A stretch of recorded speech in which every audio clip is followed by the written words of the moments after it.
4 जून को हज की यात्रा शुरू हो गई है।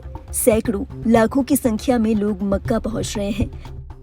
बता दें, हज यात्रा इस्लामी कैलेंडर के आखिरी महीने जिलहिज्जा के 8वें और 12वें दिन के बीच होता है।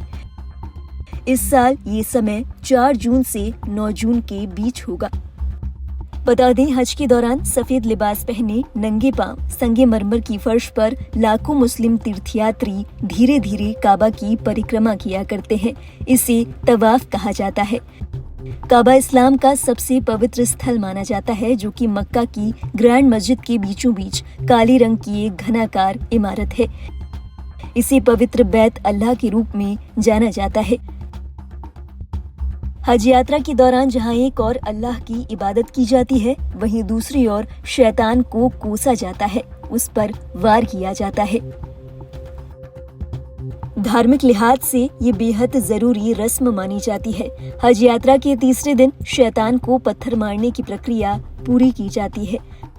5 दिनों की हज यात्रा में तीसरे दिन बकरीद होती है। बकरीद के दिन ही हज पर गए यात्री कुर्बानी से पहले मीना शहर जाते हैं और वहीं शैतान को 1 नहीं 3 बार पत्थर मारते हैं।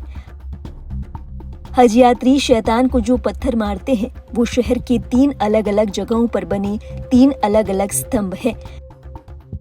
पहला स्तंभ है जमराहे उकवा, दूसरा है जमराहे वुस्ता और तीसरा स्तंभ है जमराहे उला।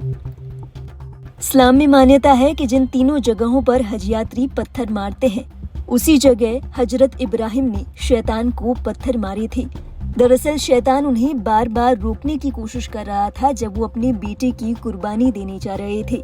हाजी इन्हें खंबों को शैतान का प्रतीक मानते हैं और बकरीद के दिन ही शैतान पर पत्थर मारते हैं। बता दें, पहले दिन हाजी सिर्फ बड़े स्तंभ पर पत्थर मारते हैं। इसके बाद अगले दिनों में पत्थर मारने की रस्म 2 बार अलग अलग जगह होती है। इसमें जमराहे वुस्ता और जमराहे उला शामिल है। बता दें, हर साल की तरह इस साल भी लाखों श्रद्धालु हज की यात्रा करने मक्का पहुंच चुके हैं। बढ़ती गर्मी को देखते हुए हज यात्रियों के लिए इस बार बेहतरीन इंतजाम किए गए हैं, जिनमें दुनिया का सबसे बड़ा कूलिंग सिस्टम शामिल है। बताया जा रहा है ये सिस्टम ग्रैंड मस्जिद के अंदर तापमान 22 से 24 डिग्री सेल्सियस के बीच बनाए रखने में मदद करेगा।